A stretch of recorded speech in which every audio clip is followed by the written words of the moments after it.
سب سے اہم چیز روزے کے اندر جو ہے وہ ہے روزے کو توڑنے والی چیزیں۔ فقہائے کرام نے 8 چیزیں لکھی ہیں، مطلب 8 حالتیں ہیں جو انسان کو لاحق ہوتی ہیں۔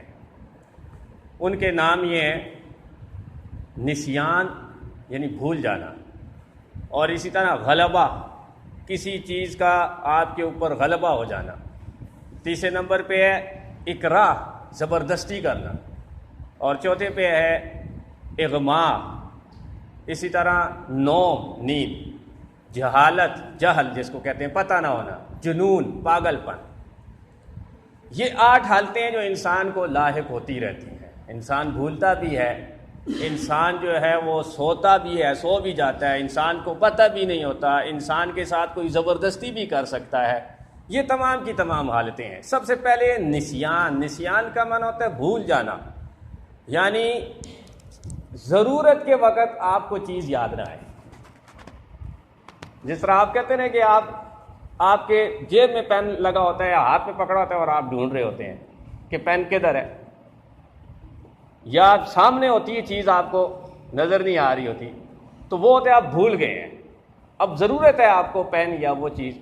اسی طرح روزہ دار جو ہے اس کو وہ بھول کے اس نے کچھ کھا لیا، پی لیا، اب ضرورت یہ ہے کہ روزہ دار کو اس کا روزہ دار ہونا یاد آ جائے، لیکن اس کو یاد نہیں آ رہا، لہذا اس کا یہ کھانا اور پینا اس کی بھول کہیں گے، اس کی بھول کہیں گے کہ اس نے بھولے سے کچھ کھا لیا، پی لیا ہے۔ اور شریعت میں اس کا حکم یہ ہے کہ اگر روزہ دار بھولے سے کچھ کھا لے، پی لے، تو اس کا روزہ ٹوٹے گا نہیں ٹوٹے گا، ایک بات۔ دوسری بات، ایک نسیان دوسرے نمبر پہ آتا ہے غلبہ، کہ کسی ایسی چیز کا ہو جانا کہ جس سے بچنا انسان کے لیے مشکل ہو جائے، غیر اختیاری ہو جائے، جیسے راہ چلتے ہوئے گرد و غبار کا منہ میں آنا، گرد و غبار کا ناک میں جانا، اور اسی طرح جو ہے وہ اور بہت ساری چیزیں ہیں جو غیر اختیاری طور پہ، جیسے نیند پہ انسان کا اختیار نہیں ہے۔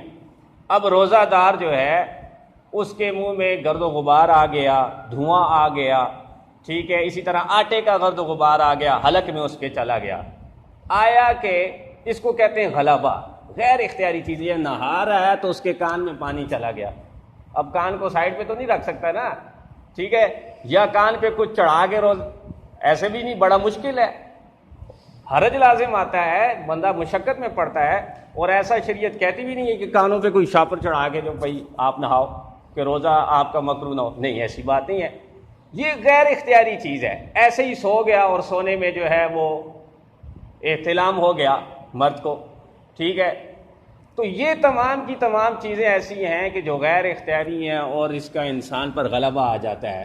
اب روزہ دار کے ساتھ ان چیزوں میں سے کوئی چیز پیش آ جائے، گرد و غبار چلا گیا حلق میں، نیند میں احتلام ہو گیا، تو اس کا حکم کیا ہے؟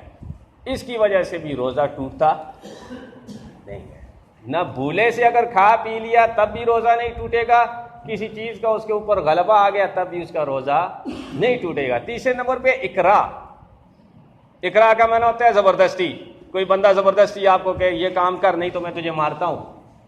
اسی طرح ایک بندہ ہے، اس نے روزہ دار کو کہا کلاشنکوف تان لی، روزہ توڑ نہیں تو میں تجھے جان سے مارتا ہوں۔ اب یہاں پہ اس نے اپنی جان بچانے کے لیے کیا کر لیا؟ کچھ کھا لیا، کچھ پی لیا۔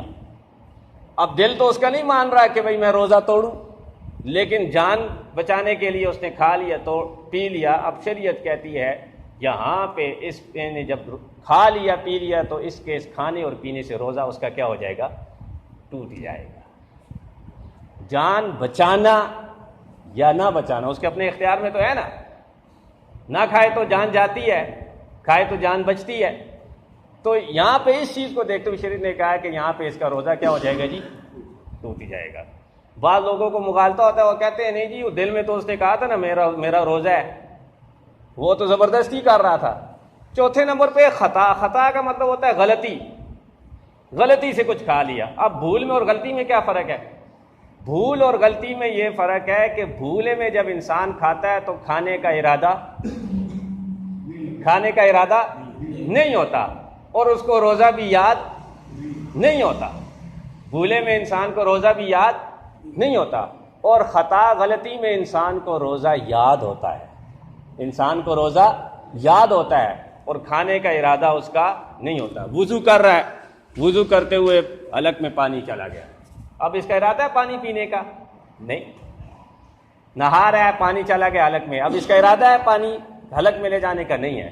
اب اس کو روزہ یاد ہے، لیکن اب روزہ یاد ہوتے ہوئے غلطی سے کوئی چیز حلق کے راستے چلی گئی، تو اب شریعت کہتی ہے کہ یہاں پہ اس کا روزہ کیا ہو جائے گا؟ ٹوٹ ہی جائے گا، اس کا روزہ کیا ہو جائے گا جی؟ ٹوٹ ہی جائے گا۔ تو یہ چار چیزیں پھر ذکر کریں۔